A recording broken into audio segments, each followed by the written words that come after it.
दोस्तों नमस्कार। Learning by AP sir YouTube channel में आपका स्वागत है। कुछ कारणवश हमने 27 अप्रैल, 28 अप्रैल और 29 अप्रैल 3 दिन के करंट अफेयर्स डिस्कस नहीं कर पाए थे।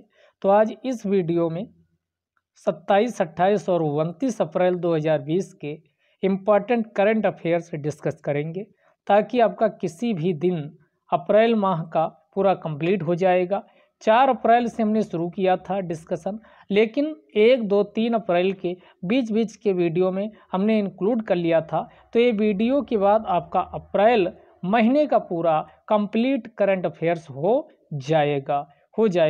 तो आप ये वीडियो लंबा बन सकता है, तो कृपया पेशेंस के साथ पूरा वीडियो देखिए, क्योंकि 3 दिन का मैटर है। और दूसरा, आपसे एक ही निवेदन है कि आप चैनल को सब्सक्राइब, लाइक, शेयर व कमेंट जरूर किया करें। अगर कोई सुधार की गुंजाइश है या सुधार किया जा सकता तो उसमें भी कमेंट करिए, ताकि आने वाले वीडियो में हम आपको अच्छा क्वालिटी के साथ और इम्प्रूवमेंट के साथ वीडियो उपलब्ध करा सकें। तो कमेंट जरूर करिए, लाइक करिए, शेयर करिए। आइए इसी के साथ हम लोग शुरू करते हैं। तो अभी 29 अप्रैल बीता, 29 अप्रैल, तो 29 अप्रैल को बर्थ एनिवर्सरी मनाई जाती है। तो हम समझ लेते हैं कि 29 अप्रैल को बर्थ एनिवर्सरी एक हमारे प्रसिद्ध पेंटर या चित्रकार हुए हैं, उन्हीं को राजा रवि वर्मा के नाम से जाना जाता है। सभी लोग जानते हैं राजा रवि वर्मा को। तो इनका जन्म 1848 में 1848 में केरल के त्रावणकोर नामक स्थान पर होता है, और इनकी डेथ जो हुई है वो 1906 में है। लेकिन इनके जन्म और डेथ से ज़्यादा इम्पॉर्टेंट है ये प्रसिद्ध चित्रकार हुए तो ये किस प्रकार की चित्रकारी करते थे। तो राजा रवि वर्मा एक केरल से संबंधित हैं, त्रावणकोर में ही पैदा हुए थे 1848, और 1906 में इनकी डेथ होती है। तो ये पहले ऐसे व्यक्ति थे, राजा रवि वर्मा पहले ऐसे व्यक्ति थे जो यूरोपियन टेक्निक जो थी पेंटिंग की, उसको इंडियन सेंसिबिलिटी, इंडियन समझ के साथ बिल्कुल प्योरली इंडियन सेंसिबिलिटी अपनाया, और यूरोपियन टेक्निक दोनों को जोड़ने का काम किया है, फ्यूजन का काम किया। यानी यूरोप की टेक्निक के माध्यम से जो प्योरली इंडियन सेंसिबिलिटी थी, भारतीय रामायण, महाभारत जैसे विषयों का, राजा महाराजाओं के विषयों का तथा मानवीय चित्रण को चित्रकारी के माध्यम से, पेंटिंग के माध्यम से उकेरने का प्रयास किया है, उकेरने का प्रयास किया है। आज कुछ हमको तबीयत सही नहीं है, तो आपको ये खांसी वाली दिक्कत हो सकती है, इसके लिए एक्सक्यूज मी। तो आगे देखते हैं इन्होंने क्या किया। तो राजा रवि वर्मा के द्वारा यूरोपियन टेक्निक की मदद से प्योरली इंडियन सेंसिबिलिटी को फ्यूजन, एक दूसरे से मिलाने का कार्य किया गया है। ये पहले व्यक्ति हैं जिन्होंने अपने लिथोग्राफ्स में कॉमन पीपुल, आम जनता को इन्वॉल्वमेंट किया, कुछ शामिल किया। और पेंटिंग में इनकी अगर पेंटिंग की बात किया जाए तो दुष्यंत और शकुंतला की कहानी, नल और दमयंती की कहानी जो महाभारत से ये उठाए, और ये काफ़ी चित्रकारी किए हैं। अभी हम कुछ चित्रों को समझेंगे। इसके बाद आगे देख लेते हैं। तो आगे इनकी प्रसिद्ध चित्रकारी या महान चित्रकारी के लिए 1904 में इस समय भारत का कौन वायसराय होता, लॉर्ड कर्जन के द्वारा। तो ये 1904 में लॉर्ड कर्जन के द्वारा इनको केसर-ए-हिंद गोल्ड मेडल से नवाजा जाता है। तो 1904 में लॉर्ड कर्जन को केसर-ए-हिंद गोल्ड मेडल से सम्मानित किया जाता है। और आपको जानकर आश्चर्य होगा, 2013 में इन्हीं राजा रवि वर्मा के नाम पर बुद्ध का एक क्रेटर है, उसको वर्मा का नाम इनके सम्मान में ही रखा गया। इतना ही नहीं, केरल सरकार के द्वारा राजा रवि वर्मा पुरस्कारम नामक पुरस्कार की भी शुरुआत की गई है। अब हम कुछ चित्रकारी समझ लेते हैं। जैसे इन्होंने जो चित्रकारी की है, इनमें आपका ये चित्रकारी है, आपको दिखाई दे रहा होगा। ये आपका देख लीजिए कितनी चित्रकारी ये किए। फिर ये आपका जटायु का, जब सीता माँ का हरण करके रावण ले जा रहा था, जो युद्ध हुआ उसकी इसमें चित्रकारी दिखाई गई है। अगला ये महाभारत से ये चित्रकारी ली गई है। अगला हम देख लेते हैं, ये आपकी चित्रकारी है, तो देख लीजिए इसमें शांति के साथ साथ यानी आपका हर प्रकार के विषयों का उकेरा गया है। ये आपका शांति मुद्रा, पतक, आपका नल और दमयंती का चित्रण भी किया गया है। तो आपका ये आपका चित्रकारी एक ये हुआ राम और रावण के युद्ध, सीता माँ, और इसमें आपका दिखाने की कोशिश की गई है। अगला माँ सरस्वती का इनका चित्रण किया गया है। अगला देख लीजिए, ये आपका इनकी चित्रकारी है 1896 की तिलोत्तमा। ये आपका तिलोत्तमा का चित्रण, ये आपका इसमें कुछ आपको देखने से लग सकता है ये अश्लीलता हो सकता है, लेकिन ये चित्रकारी इन्होंने काफ़ी बारीकी से किया। चित्रकारी की नज़र से देखा जाए तब आपको समझ में आएगा। ये तिलोत्तमा की चित्रकारी है जो कि 1896 में इनके द्वारा की गई थी। और कहा जाता है इसी चित्रकारी के लिए इन्हें 1904 में क्या किया गया था, तो कैसर-ए-हिंद गोल्ड मेडल से भी नवाजा गया था। फिर आपका ये देख लीजिए, ये चित्रकारी है आपका, ये चित्रकारी है सुब्रमण्या की, ये चित्रकारी है किसकी है, सुब्रमण्या की चित्रकारी, ये आपका उकेरी गई है। तो ये आपकी इनकी कुछ प्रमुख चित्रकारियाँ थी। अब आपको इनको चित्रकारियों को यानी फिगर के माध्यम से देखकर आपको क्लियर हो गया होगा। अब कुछ जो फैक्चुअल टाइप का होगा उसमें जहाँ पर हमें फ़ोटो या फिगर की ज़रूरत होगी तो हम फ़ोटो के साथ भी आपको उसको पेश करेंगे, तो आपका समझने में आसानी होगी। आइए दूसरी जो न्यूज़ थी आपका ओजोन होल असल में हुआ क्या, जो ओजोन परत है उसी में जब छिद्र हो गया तो उसी को ओजोन होल कहा गया। समझिएगा, मान लो ये है तो इसके आपका हमारा वायुमंडल कई परतों में बटा हुआ है। तो सबसे नीचे वाली आपकी परत क्षोभ मंडल कहलाती। अगले वाले को क्षोभ मंडल, ये आपकी ट्रोपोस्फेयर है। दूसरी वाली परत आपकी समताप मंडल स्ट्रेटोस्फेयर कहलाती। इसी समताप मंडल में ध्यान दीजिएगा 10 से 50 किलोमीटर की जो परत है यानी लेयर है उसी को ओजोन मंडल कहा जाता है।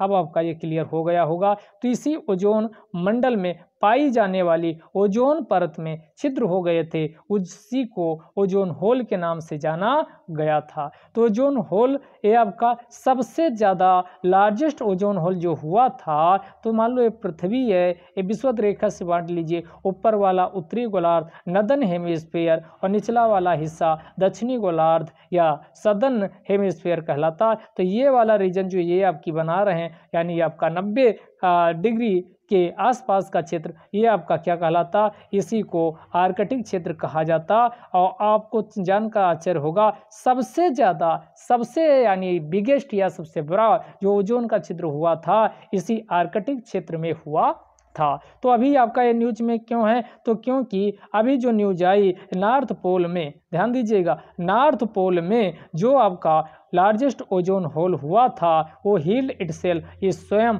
अपने आप क्या हो चुका है, भर चुका है यानी समाप्त हो चुका है ओजोन होल। इसकी जानकारी किसने दिया, तो साइंटिस्ट वैज्ञानिकों ने CAMS के वैज्ञानिकों ने इसकी जानकारी हमें दी। और CAMS की फुल फॉर्म है Copernicus atmospheric monitoring, Copernicus atmospheric monitoring service के द्वारा ये जानकारी दी गई। और आपका जानकर आश्चर्य होगा, ये 6,20,000 वर्ग मील तक की दूरी तक का छिद्र हो गया था। 6,20,000 वर्ग किलोमीटर की दूरी तक का यानी हो गया था। जिसका मेन रीजन क्या था, क्लाइमेटिक कंडीशन में अनयूजुअल परिवर्तन होना। तो अनयूजुअल परिवर्तन होने की वजह से क्लाइमेट कंडीशन की वजह से इसमें 6,20,000 वर्ग मील तक का यानी होल हो चुका था, वही अब भर चुका है, समाप्त हो चुका है। अब हम बात कर लेते हैं यहाँ पर आखिरकार होता क्या है। तो यहाँ पर पोलर वर्टेक्स की यानी उत्पत्ति होती है। पोलर वर्टेक्स एक प्रकार के बादल होते हैं जो समताप मंडल में स्ट्रेटोस्फीयर में 10 से 50 किलोमीटर बीच स्पिन का मतलब चक्कर खाती हुई, ये आपकी भंवर के रूप में जो बादलों का निर्माण होता है उसी को क्या कहा जाता, पोलर वर्टेक्स कहा जाता। और पोलर वर्टेक्स के विकसित होने के कारण इस क्षेत्र में क्या होता, लो प्रेशर यानी कि निम्न वायुदाब का क्षेत्र बन जाता और ये बादलों का निर्माण हो जाता, जिससे जो आपकी O3 होती है ये आपका O2 प्लस नवजात ऑक्सीजन में टूट जाती और यही नवजात ऑक्सीजन क्लोरीन से मिल करके आपकी क्या बना देते हैं, यानी क्लोरीन से मिल करके ये आपका संयुक्त हो जाते और वह आपका जो क्लोरीन और आपका ऑक्सीजन नवजात ऑक्सीजन मिलता, यही ओजोन परत में छिद्र के लिए जिम्मेदार होता, होल के लिए जिम्मेदार होता है। तो इसको बचाने के लिए कई सारे प्रयास किए गए। तो इसको सर्वप्रथम यानी 1985 में ऑस्ट्रिया की राजधानी वियना में क्या किया गया, वियना कन्वेंशन को अपनाया गया। तो पूछा जा सकता है वियना कन्वेंशन का संबंध किससे है, तो वियना कन्वेंशन का संबंध ओजोन परत के संरक्षण से है और इसे 1985 में अपनाया गया और ये 1987 में 2 साल बाद केम इनटू फोर्स हो गया, प्रवृत्त हो गया या लागू कर दिया गया था। इसके अंतर्गत किया गया था और आपका इसी वियना कन्वेंशन को प्रभावी रूप से लागू करने के लिए 1987 में, ध्यान दीजिएगा 1987 में एक आपका प्रोटोकॉल लाया गया। इसी प्रोटोकॉल को किस नाम से जाना जाता, इसी को मॉन्ट्रियल प्रोटोकॉल के नाम से जाना जाता है। इसी को किस नाम से जाना जाता, इसी को मॉन्ट्रियल प्रोटोकॉल के नाम से जाना जाता। और मॉन्ट्रियल प्रोटोकॉल में क्या किया गया, जो आपकी CFC गैस होती है, कौन सी CFC, क्लोरोफ्लोरोकार्बन, इसके उत्सर्जन या को जो आपका एयर कंडीशनर हैं या वातानुकूलित यंत्र हैं उनके माध्यम से सबसे ज़्यादा इसका उत्सर्जन या इमिशन होता है के प्रयोग पर पूरी तरीके से प्रतिबंध लगा दिया गया। तो CFC क्लोरोफ्लोरोकार्बन की कटौती के लिए क्या किया गया, मॉन्ट्रियल प्रोटोकॉल 1987 में लाया गया और इसे 1989 से या पूरी तरीके से लागू हो गया है। 1989 से पूरी तरीके से लागू हो गया है। आगे समझ लेते हैं। इस चर्चा में था चर्चा में था चकमा और हाजोंग। तो ये समझ लीजिए कहाँ की जनजातियां हैं, तो ये अरुणाचल प्रदेश की जनजातियां हैं। अब ये न्यूज में क्यों था, क्योंकि इनका चूंकि राशन कार्ड से बाहर हो गए हैं तो ये आपका इनको जो FCI food corporation of India के अंतर्गत सब्सिडी कृत जो राशन मिलता है वो नहीं उपलब्ध हो पा रहा, जिससे भूख से बहाल स्थिति में पहुंच गए हैं। तो इसी क्यों पहुंच गए, तो उसका 25 अक्टूबर 1991 में 25 अक्टूबर 1991 में 1991 में यहाँ की सरकार, अरुणाचल प्रदेश की सरकार के द्वारा यह आदेश जारी किया गया कि यानी इनको राशन कार्ड से बाहर कर दिया गया, स्कीम का लाभ लेने से बाहर कर दिया गया, क्योंकि अरुणाचल प्रदेश की सरकार मानती है कि ये आपका बांग्लादेश, पूर्वी पाकिस्तान अर्थात बांग्लादेश में स्थित चटगांव हिल से आए हैं। ये हुआ क्या था, 1960 में पूर्वी पाकिस्तान या बांग्लादेश का जो कप्ताई डैम वहाँ पर निर्मित किया गया। तो ये कप्ताई डैम के निर्मित होने से ये बांध अचानक क्या होता है, कप्ताई डैम टूट जाता और टूटने की वजह से इनके आसपास का क्षेत्र जलमग्न हो जाता। तो ये भाग के आते हैं भारत के पूर्वोत्तर राज्यों में शरण लेते हैं। उन्हीं में से अरुणाचल प्रदेश में कुछ बच जाते, उनमें से एक आपकी जनजाति चकमा और दूसरी हाजोंग होती है। ध्यान दीजिएगा, चकमा ये बुद्ध धर्म के अनुयायी यानी बौद्धिज्म को मानते हैं, जबकि हाजोंग हा दोनों में आ रहा, तो ऐसे आप लॉजिक से याद रखिएगा। हाजोंग किसको, यानी हिंदू धर्म के मतावलंब को मानते, हिंदू धर्म मतावलंबी हैं। तो एक क्वेश्चन पूछा, मैचिंग में पूछा जा सकता है, चकमा देकर के आपका हिंदुओं कई तरीके से क्वेश्चन बन सकता है। आगे देखिएगा, एक रिपोर्ट अभी जारी की गई, the report on trends in the world military expenditure, the report on trends in the world military expenditure नामक रिपोर्ट जारी की गई। तो पहला प्रश्न यही है, the report on trends in the world military expenditure नामक रिपोर्ट को किसके द्वारा जारी किया गया? तो एक सिप्री की फुल फॉर्म है स्टॉकहोम आईएस इंटरनेशनल, पी से पीस, आर से रिसर्च इंस्टीट्यूट। स्टॉकहोम स्वीडन की राजधानी आप जानते हो स्टॉकहोम, वही जारी करती है। तो Stockholm international peace research institute के द्वारा ये आपकी the report on the trends in the world military expenditure नामक रिपोर्ट को जारी किया गया है।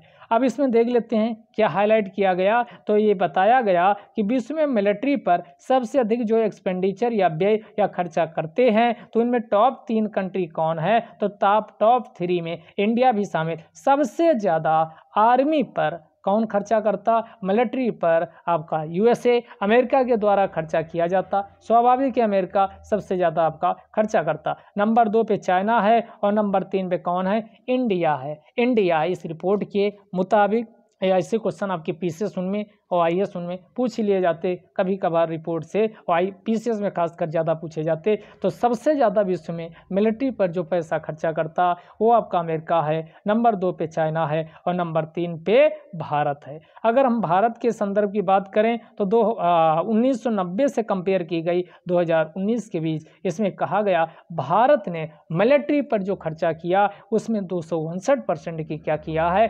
259% की इंक्रीजमेंट किया है, यानी क्या इंक्रीज किया है, इंक्रीमेंट किया है, वृद्धि हुई है। अब हम बात करें 2010 से 19 के बीच, 2010 से 2019 के बीच कंपेयर करें तो 37% की वृद्धि हुई है। हालांकि अगर जीडीपी की दृष्टि से देखें तो एक कमी दिखाई देती है, क्योंकि भारत 2010 में जीडीपी का 2.7% खर्चा मिलिट्री पर खर्चा करता था, वहीं 2019 में यह घट करके 0.3% से घटा है और 2.4% हो गया है। तो हो गया, ये ध्यान रखिएगा। तो क्वेश्चन आपके एग्जाम में पूछा जाए विश्व में सर्वाधिक मिलिट्री एक्सपेंडिचर किसका है? नंबर 1 पे अमेरिका या यूएसए का है, नंबर 2 चाइना है, नंबर 3 भारत है। भारत का ट्रेंड क्या रहा है? तो 2010 से 2019 के बीच भारत के मिलिट्री एक्सपेंडिचर में लगभग 259% की बढ़ोतरी देखी गई, किंतु 2010 से अगर कंपेयर करते हैं तो 2010 से और 2019 के बीच 37% की, वहीं जीडीपी से कंपेयर करते तो जीडीपी का 2010 में जो इसमें खर्चा किया गया वो आपका 3.7% था, जबकि जीडीपी का 2019 में 2.4% यानी खर्चा किया गया। अब ग्लोबल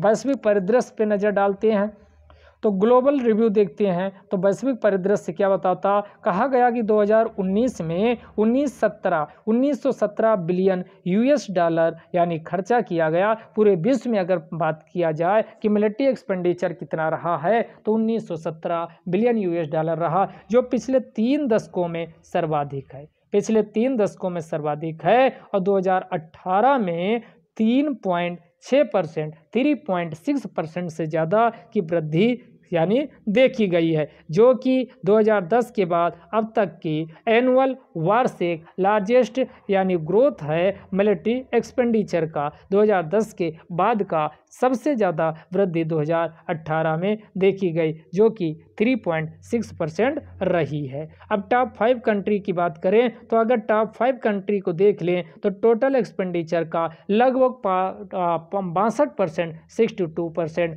टॉप 5 कंट्री शेयर करते हैं। इनमें से अकेले अमेरिका का 732 बिलियन यूएस डॉलर के साथ यानी 38% की हिस्सेदारी के साथ विश्व में सर्वाधिक है। तो अकेले अमेरिका कितने परसेंट की हिस्सेदारी करता? तो 372 बिलियन यूएस डॉलर, और परसेंट में इसको कंपेयर करते हैं तो 38% ये आपका आता है। अगला न्यूज में था कि अमेरिका ने ये संदेह व्यक्त किया है कि चाइना व अन्य इसी प्रकार के जो देश हैं वो आपका न्यूक्लियर टेस्ट करने की फिराक में हैं। तो इसी को अमेरिका के द्वारा एक चेतावनी के तौर पर लिया गया। तो यहाँ आपका एक इकाई काम आपका न्यूज में आई जिसको CTBT कहा जाता, यानी कम्प्रहेंसिव न्यूक्लियर बैन ट्रीटी। इसी को क्या कहा जाता? CTBT कहा जाता, कॉम्प्रिहेंसिव न्यूक्लियर बैन ट्रीटी। और ये आपका क्या है? तो यह सभी प्रकार के जो ये CTBT है, यह सभी प्रकार के नाभिकीय विस्फोट पर प्रतिबंध लगाती है, चाहे वो आपका एवरीवेयर कहीं भी किसी भी स्थान पर किसी भी व्यक्ति द्वारा, संस्था द्वारा, देश के द्वारा अगर आपका न्यूक्लियर विस्फोट किया जाता है तो न्यूक्लियर विस्फोट पर यह प्रतिबंध लगाती है। तो ये इसका कैसे कैसे आपका ये निगोशिएट हुई? तो इसका negotiation conference on डिसआर्मामेंट in Geneva, ये आपका ध्यान रखिएगा, यानी कॉन्फ्रेंस ऑन डिसआर्मामेंट इन जिनेवा के अंतर्गत इसे निगोशिएट किया गया। और निगोशिएट के बाद यानी यूनाइटेड नेशंस जनरल असेंबली के द्वारा इसे अपनाया गया और यह तय किया गया, यानी ओपन किया गया सिग्नेचर के लिए कि इस पे विश्व के राष्ट्रों के द्वारा सिग्नेचर किया जाए। और डेट रखी गई 24 सितंबर 1996, 24 सितंबर 1996, 24 सितंबर 1996, 1996 इसमें कट ऑफ डेट रखी गई। लेकिन भारत ने इस पर साइन करने से मना कर दिया। उसका लॉजिक था क्योंकि ये आपकी क्या है? भेदभावकारी आपका संधि है, इसलिए भारत ने इस पे साइन नहीं किया। ये प्रभाव केम इनटू फोर्स में कब आएगी? जब विश्व के जो लिस्ट एनेक्स सेकेंड, इसमें कई एनेक्स 1 एनेक्स 2 बनाया गया, तो एनेक्स सेकेंड के यदि 44 राज्य साइन कर देते हैं और इसे रेटिफाई कर देते हैं, ये ध्यान रखिएगा, पॉइंट पूछा जा सकता, तो अभी ये लागू होगी। और आपको जानकर आपका आश्चर्य होगा कि अभी तक भारत और आपका नॉर्थ कोरिया तथा पाकिस्तान ने इस पर हस्ताक्षर नहीं किया है। तो आपका ध्यान दीजिएगा, भारत, नॉर्थ कोरिया, उत्तर कोरिया, पाकिस्तान ने हस्ताक्षर नहीं किया है। अगला देख लेते हैं जो आपको अब CTBT समझ में आ गया होगा। और एक और इसी से रिलेटेड है जिसको NPT कहा जाता, और NPT आपका 1968 में अपनाया गया था। 1968 में अपनाया गया था। इसका नॉन न्यूक्लियर प्रोलिफरेशन ट्रीटी के नाम से जाना जाता। तो non nuclear proliferation treaty NPT 1968 में इसको अपनाया गया। इसमें तय किया गया कि वे देश जो 1967 के पहले नाभिकीय परीक्षण कर चुके हैं वो नाभिकीय संपन्न देश माने जाएंगे, और जो इसके बाद किए, जैसे भारत ने 18 मई 1974 को नाभिकीय परीक्षण किया था स्माइलिंग बुद्धा के नाम से, क्योंकि बुद्धा जयंती थी तो कहा गया स्माइलिंग बुद्धा। तो भारत को कहा गया चूंकि ये 1967 के बाद परमाणु परीक्षण किया तो परमाणु संपन्न देश भारत को नहीं माना जाएगा, तो भारत ने इस पे भी साइन नहीं किया है, ध्यान रखिएगा। और इस संधि के अनुसार विश्व में जो यूनाइटेड नेशंस सिक्योरिटी काउंसिल के 6 जो आपका परमानेंट सदस्य हैं उन्हीं को इसमें परमाणु संपन्न देश माना गया, जिनमें अगर हम बात करें तो USA है नंबर 1, नंबर 2 आपका इसमें कौन देश है? ब्रिटेन है, नंबर 3 इस पे कौन है?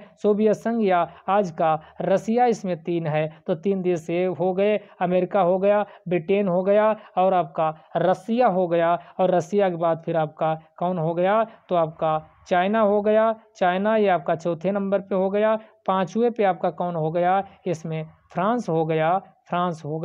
और आपका कौन बचा? आपके 5 देश ये हो गए। कौन कौन देश हो गया? तो हमने कहा नंबर 1 पे अमेरिका हो गया, नंबर 2 पे आपका कौन हो गया? ब्रिटेन हो गया, नंबर 3 पे फ्रांस हो गया, नंबर 4 पे आपका कौन हो गया? तो हमने कहा नंबर 4 पे रूस हो गया, नंबर 5 पे चाइना हो गया और नंबर 6 पे कौन है? तो जापान। तो ये आपके 6 देश आपका परमाणु संपन्न इन देशों को माना गया। और ये देश क्या हैं? सभी देश आपके विकसित देशों की श्रेणी के अंतर्गत इनको रखा जाता है। तो ध्यान दीजिएगा, ये आपका परमाणु संपन्न है, जबकि इसके बाद वाले जिन्होंने परीक्षण किया है उन्हें क्या माना जाता? उन्हें परमाणु विहीन राज्य के रूप में स्वीकार किया जाना था। तो भारत ने ना तो NPT पर साइन किया है और ना ही CTBT पर साइन किया है। तो ध्यान दीजिएगा। अगला रूहदार, ये रूहदार आपका ये न्यूज में था तो पूछा जा सकता है क्या है। तो ये लो कास्ट मैकेनिकल वेंटिलेटर है क्या?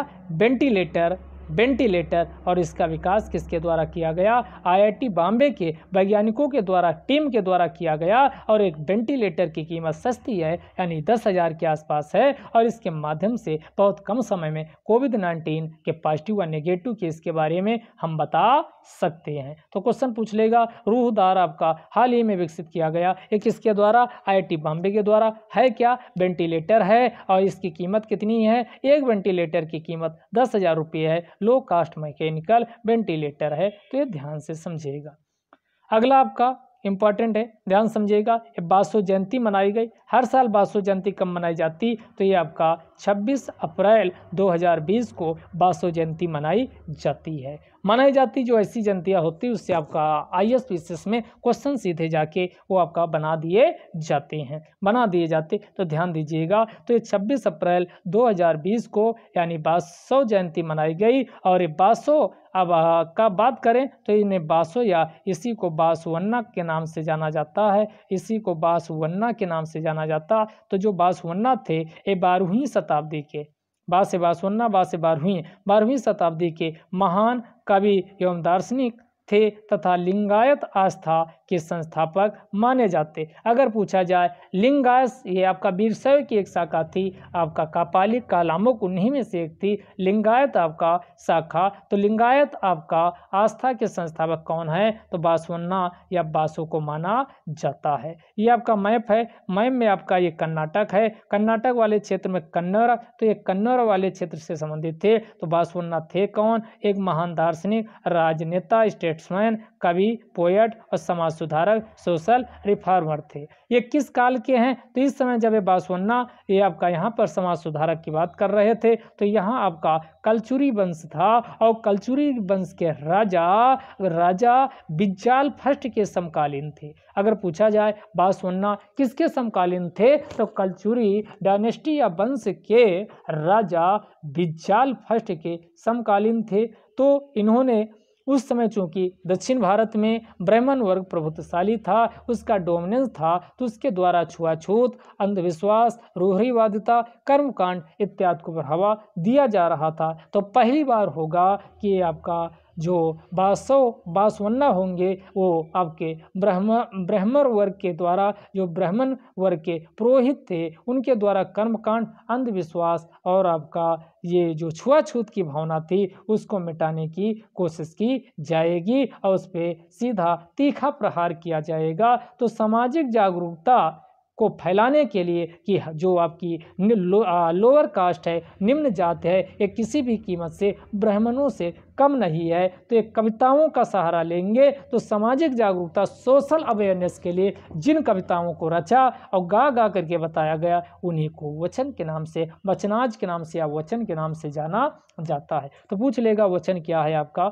यहाँ? तो वचन का मतलब हुआ सामाजिक जागरूकता के लिए जो कविताएं कंपोज की गई, रची गई, उसी को वचन कहा गया। और यहाँ पर यहाँ के जो बासवन्ना थे या इसके अनुयायी थे, उन्होंने जात व्यवस्था को अस्वीकार किया, सामाजिक भेदभाव को मिटाने का प्रयास किया, विश्वास को यानी क्या किया? अस्वीकार किया, रूढ़िवादी परंपरा, रीति रिवाज, कर्मकांड, रिचुअल्स इत्यादि पर तीखा प्रहार किया है। इन्होंने एक नई सार्वजनिक व्यवस्था को लागू किया, न्यू पब्लिक ऑर्डर को लागू किया। इसी को अनुभव मंडप के नाम से जाना जाता है। तो पूछा जा सकता है ये अनुभव मंडप, प्री और मेंस दोनों में क्वेश्चन पूछा जा सकता है, अनुभव मंडप क्या है? तो एक नई सामाजिक व्यवस्था को लागू किया, उसी को अनुभव मंडप के नाम से जाना गया। और इनका जो आंदोलन है, मूवमेंट चला यानी बासवन्ना का, उसी को वीर शैव आंदोलन के नाम से जाना जाता है। और ये शिव के उपासक थे, ध्यान दीजिएगा। और इनके रूट्स की बात करें यानी इसका मूल कहाँ है, तो ये तमिलनाडु में एक भक्ति आंदोलन चला था। और वो भक्ति आंदोलन कौन था? तो ये भक्ति आंदोलन 7वीं शताब्दी से लेकर 11वीं शताब्दी के बीच चलता है। और चूंकि शिव के उपासक थे तो ये तमिलनाडु में जो ये आंदोलन चला, तो वहाँ नैनार और आपका कौन थे? नैनार और आपका दूसरा कौन थे? तो ये नैनार अलवार, अलवार, नैनार व अलवार थे। तो जो नैनार थे ये आपका, इससे आप याद रखिएगा, नैनार का मतलब नाश किए, तो नाश किए से नैनार और सा से आपका शिव के उपासक थे। तो ये एक याद है, तो आपका दूसरा अपने आप याद रहेगा। तो ये जो वीरशैव आंदोलन है शिव की उपासना करता था और इसमें मूर्त पूजा का खंडन किया गया, मूर्त पूजा का विरोध किया गया, कर्मकांड रिचुअल्स का, धार्मिक संस्कार, बाह्य आडंबर इत्यादि का विरोध किया गया। इंडिविजुअल्स को कहा गया कि वह जो स्मॉल लिंग है, जो शिव का प्रतीक है, उसको यानी सिंबल व आइकन के रूप में अपने गले में धारण करते हैं या इसके अनुयायी पहनते हैं। बासवन्ना के द्वारा इतना ही नहीं, शरण आंदोलन भी चलाया गया और ये शरण आंदोलन ये आपका बासवन्ना व उनके अनुयायियों के द्वारा कर्नाटक क्षेत्र में चलाया गया एक उग्र रेडिकल आंदोलन था, क्योंकि इस आंदोलन के दौरान ब्राह्मण वर्ग को सीधे चुनौती दी गई और उनके द्वारा जो भी चीज़ों को यानी कार्यों को प्रतिबंधित किया गया था उसको करने का यानी क्या किया गया, सीधा चैलेंज किया गया और किया भी गया। तो इसमें जो बासवन्ना के अनुयायी थे, शरण आंदोलन क्या था, सभी जाति जो निम्न जातियां थी उनको बगैर किसी सामाजिक भेदभाव के, छुआछूत के एक आपका अनुभव मंडप में इकट्ठा होते थे और परिचर्चा करते थे। और इन्हीं के द्वारा क्या किया गया, चूंकि ब्राह्मण वर्ग के द्वारा बाह्य आडंबर, कर्मकांड, रीति रिवाज इत्यादि को इन पर थोपने की कोशिश की जा रही थी और इन्हें अछूत माना जाता था, छुआछूत किया जाता था, तो अमूर्त पूजा को बढ़ावा दिया जाता था, पुरोहितवाद, संस्कारवाद को बढ़ावा दिया जाता था ब्राह्मण वर्ग के द्वारा। तो इन्होंने क्या किया, और छुआछूत को मिटाने के लिए वैवाहिक कार्यों को संपन्न करवाया, जिसमें इन्होंने कैसा आपका किया, तो ये आपका जो दूल्हा होता था वो लोअर कास्ट, निम्न जात का होता था और जानबूझकर जो शादी कराई जाती थी, जो दुल्हन होती थी वो ब्राह्मण वर्ग की यानी ब्राह्मण की होती थी। तो ये आपका ये आपका यानी छुआछूत को मिटाने के लिए किए। अगला जो चर्चा में आपका था संविधान की छठी अनुसूची को लेकर के था। तो आप जानते हो छठी अनुसूची में यानी 5 टोटल कितनी है, 12 अनुसूचियां हैं। तो उनमें से 5वीं छठी अनुसूचियों में जनजाति पूर्वोत्तर के, जनजाति व भारत के शेड्यूल एरिया हैं, जनजाति प्रशासन के बारे में उल्लेख किया गया। जो छठी अनुसूची है इसमें असम, मेघालय, एटीएम में पैसा है या नहीं, इससे आप याद रखिएगा। तो एटीएम से याद रखिएगा असम, मेघालय, त्रिपुरा, मिजोरम के बारे में 4 राज्य हैं, असम, मेघालय, त्रिपुरा, मिजोरम, जिनके बारे में उल्लेख किया गया है। अभी यह न्यूज में क्यों थी, क्योंकि कोविड-19 के चलते असम के बीटीएडी में गवर्नर्स रूल आरोपित करने का विचार किया जा रहा है, क्योंकि चुनाव करा पाना बीटीएडी में संभव नहीं है। अब बीटीएडी की फुल फॉर्म क्या है, तो ये बोडोलैंड टेरिटोरियल एरिया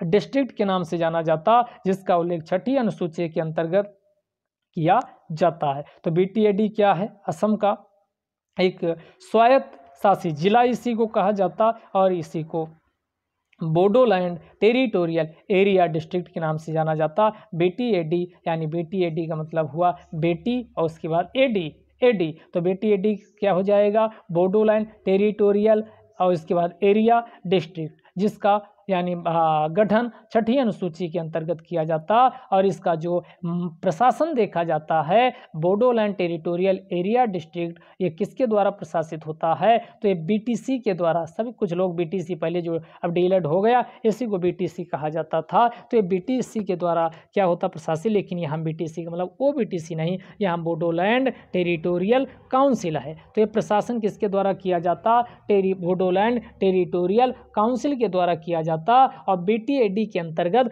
प्रत्येक जिले में जो आपका एक स्वायत्त शासी जिला घोषित किया जाता है और जिसको स्वायत्त शासी जिला, ऑटोनॉमस डिस्ट्रिक्ट, स्वायत्त शासी जिला घोषित करने का पावर किसके पास है, तो ये राज्यपाल या गवर्नर के पास है। ध्यान दीजिएगा, तो यहाँ का गवर्नर यानी ये जो स्वायत्त शासी जिला होंगे उनके क्षेत्र को घटा सकता, बढ़ा सकता, 2 क्षेत्रों को मिला सकता, कम कर सकता, सीमा में परिवर्तन कर सकता, नाम में परिवर्तन कर सकता है। तो कुछ भी आपका इसमें स्वायत्त शासी जिलों में किया जा जा सकता है। तो ये प्रत्येक जिले में क्या होगा, जो स्वायत्त शासी जिला होगा, प्रत्येक स्वायत्त शासी जिला, उसमें दो चीज़ें होंगी, एक को क्या कहा जाता, एक को कहा जाता है यानी आरसी और एक को कहा जाता डीसी कहा जाता है, डिस्ट्रिक्ट काउंसिल, रीजनल काउंसिल। ध्यान दीजिएगा, यहाँ पर डिस्ट्रिक्ट काउंसिल होगी और आपका रीजनल काउंसिल होगी, डिस्ट्रिक्ट काउंसिल व रीजनल काउंसिल। और जो डिस्ट्रिक्ट काउंसिल होगी इसमें टोटल 30 मेंबर होते हैं और 30 में से 4 का नॉमिनेशन नामित गवर्नर करता, बाकी 26 का चुनाव होता और चुनाव एडल्ट सफ्रेज यानी वयस्क मताधिकार के आधार पर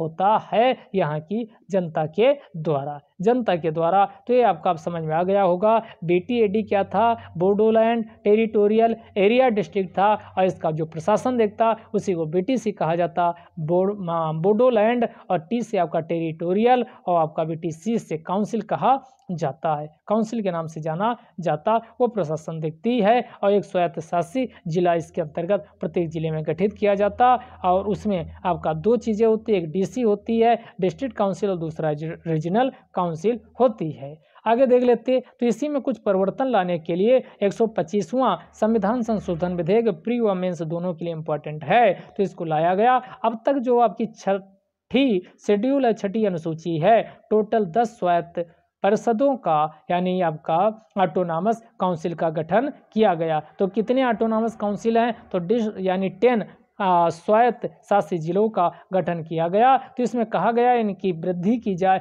किसमें, तो इनकी कार्यकारिणी व फाइनेंशियल यानी एग्जीक्यूटिव व फाइनेंशियल पावर में वृद्धि करने की बात कही गई कि इनके कार्यों का और विस्तार किया जाना चाहिए। पहला प्रोविज़न क्या किया गया, जो आपका ऑटोनॉमस काउंसिल है उसके जो फाइनेंशियल व दूसरे एग्जीक्यूटिव पावर हैं उनमें वृद्धि की जानी चाहिए। और दूसरा पॉइंट कहा गया, एक इलेक्टेड विलेज म्यूनिसिपल काउंसिल होगी, इलेक्टेड विलेज म्यूनिसिपल काउंसिल होगी यानी निर्वाचित ग्रामीण नगरपालिका परिषद होगी। तो इसी का नाम क्या दिया गया, इलेक्टेड विलेज म्यूनिसिपल काउंसिल होगी। और ये प्रिपेयर क्या करेगी, प्लान करेगी, और ये प्लान किससे संबंधित होंगे, तो आपका ध्यान से समझिएगा, इकोनॉमिक डेवलपमेंट से संबंधित होंगे। तो ये प्लान जो है आपका तैयार किए जाएंगे इलेक्टेड रूरल म्यूनिसिपल काउंसिल के द्वारा। तो आपका ये क्या हो जाएगी, BMC के द्वारा, इलेक्टेड म्यूनिसिपल काउंसिल के द्वारा ये क्या करेगी, प्लान तैयार करेगी, जो किससे संबंधित होंगे, इकोनॉमिक डेवलपमेंट आर्थिक विकास से संबंधित होंगे, और किससे संबंधित होंगे, सोशल जस्टिस को सुनिश्चित करेगा। SG का मतलब सोशल जस्टिस को सुनिश्चित करेगा, और सोशल जस्टिस का मतलब क्या हुआ, कृषि में सुधार किए जाए, कृषि की गतिविधियों को बढ़ावा दिया जाए, भूमि में सुधार किया जाए, और भूमि में केवल सुधार न किया जाए और भूमि सुधार को लागू किया जाए, जिसके पास जमीन नहीं है उसको दिया जाए और जिसके पास एक्स्ट्रा है उससे लिया जाए। इसके बाद आपका सूक्ष्म सिंचाई को प्रमोट किया जाए, माइक्रो इरिगेशन को, और उसके बाद जल प्रबंधन को सुनिश्चित किया जाए। तो कृषि हो गया, भूमि सुधार हो गया, भूमि सुधार को लागू करना और क्रियान्वयन करना, सूक्ष्म सिंचाई ड्रिप इरिगेशन को प्रमोट किया जाए, वाटर प्रबंधन किया जाए, एनिमल हस्बेंड्री पशुपालन को क्या किया जाए, इंक्रीज किया जाए, और क्या किया जाए, रूरल इलेक्ट्रिफिकेशन को सुनिश्चित किया जाए, ग्रामीण विद्युतीकरण को, स्मॉल स्केल इंडस्ट्री जो हैं उसको प्रमोट किया जाए, जैसे हस्तशिल्प, हथकरघा, इन इत्यादि को, खादी उद्योग को इत्यादि को प्रमोट किया जाए। सामाजिक वानिकी, क्योंकि ये जनजाति सामाजिक वानिकी के द्वारा पर्यावरण का संरक्षण सुनिश्चित किया जा सकता, ये सब किया जाना चाहिए। तो ये इसमें अगला प्रोविज़न किया गया। अगला क्या प्रोविज़न किया गया, इसमें कहा गया जो आपका वित्त आयोग होगा यानी इसकी सिफारिश पर यानी जो आपका स्वायत्त शासी जिला होगा उसको धन पर्याप्त मात्रा में आवंटित किया जाना चाहिए। और सबसे लास्ट कहा गया इसमें मेघालय को नहीं शामिल किया गया, तो असम, मेघालय, त्रिपुरा, मिजोरम, तो मेघालय हटा दीजिए, असम, त्रिपुरा, मिजोरम, ये 3 राज्य हैं। यहाँ पर महिलाओं को कहा गया यानी 1/3, 1/3 क्या किया जाए, रिजर्वेशन दिया जाना चाहिए। तो यहाँ की जो महिलाएं मेघालय को हटा करके कौन कौन बचेंगे, असम, त्रिपुरा, मिजोरम इत्यादि जो स्वायत्त शासी परिषद होगा उनमें क्या 1/3 आपका महिलाओं का आरक्षण सुनिश्चित किया जाना चाहिए। तो ये नए प्रोविजन 125वां संविधान संशोधन में किया गया है। अब आपको क्लियर हो गया होगा, यहाँ से क्वेश्चन पूछ लिए ही जाते हैं।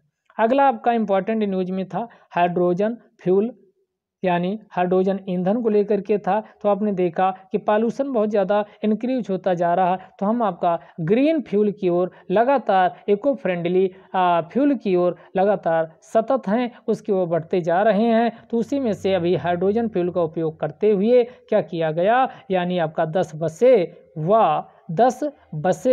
को बनाया गया, 10 कार को बनाया गया है। तो ये पूछा जा सकता है, हाइड्रोजन फ्यूल का प्रयोग भारत में पहली बार बसों व कारों के निर्माण में किया गया, और निर्माण में किसने प्रयोग किया, तो ये एनटीपीसी लिमिटेड के द्वारा किया गया। ये भारत की सबसे लार्जेस्ट पावर प्रोड्यूसर व सेंट्रल पब्लिक सेक्टर या आपकी क्या है आपका इंटरप्राइज है, तो ध्यान से समझिएगा। तो ये आपका इसी के द्वारा पीएसयूज है, तो आपका किया गया है। तो ये असल में हुआ क्या था, ग्लोबल एक्सप्रेशन ऑफ इंटरेस्ट को आमंत्रित किया गया। किसी प्रकार के जो ग्लोबल एक्सप्रेशन ऑफ इंटरेस्ट हैं वो आए और इस क्षेत्र में आगे बढ़ चढ़कर हिस्सा लें। और किया क्या गया, तो इसमें टू प्रोवाइड उपलब्ध कराया गया 10 hydrogen fuel cell based electric buses, यानी 10 हाइड्रोजन ईंधन का प्रयोग करते हुए बसों को निर्मित किया गया और आपका किया जाएगा। और 10 आपका इसी प्रकार की हाइड्रोजन फ्यूल सेल पर आधारित क्या होंगी, कार्स होंगी, जिससे एनवायरनमेंट में पॉल्यूशन को भी कम किया जाएगा। और पहला जो आपका एक्सपेरिमेंट होगा, तो इसमें आपका लेह व दिल्ली में ऐसा किया जाएगा। और यह इस प्रकार का भारत का पहला first of its kind project है। तो ये पूछा जा सकता है प्रोजेक्ट कहाँ आपका शुरू हो रहा, लेह व दिल्ली में किया जा रहा है। अगला आपने देखा अभी कोविड-19 यानी वैश्विक महामारी बनी हुई, इसके चलते पिच ब्लैक जो 2020 होने वाला था, इसको क्या कर दिया गया, रद्द कर दिया गया। तो ये कहाँ होता है पिच ब्लैक 2020, ऑस्ट्रेलिया में होता है। और मल्टीलेटरल एयर कम्बैट ट्रेनिंग है, ध्यान दीजिएगा, मल्टीलेटरल बहुपक्षीय वायु कम्बैट ट्रेनिंग है और आपका ट्रेनिंग एक्सरसाइज है। इसे 2020 में रद्द कर दिया गया है। अब भारत इसमें पहली बार क्या पार्टिसिपेट किया था, तो इस मीटिंग में भारत के द्वारा 2018 से भारत का जो आपका इंडियन एयर फोर्स के द्वारा पार्टिसिपेट किया जाता है। तो 2018 से पहली बार 2018 में भारत का इंडियन एयरफोर्स ने इस आपका एक्सरसाइज में आपका 2018 में पार्टिसिपेट किया था।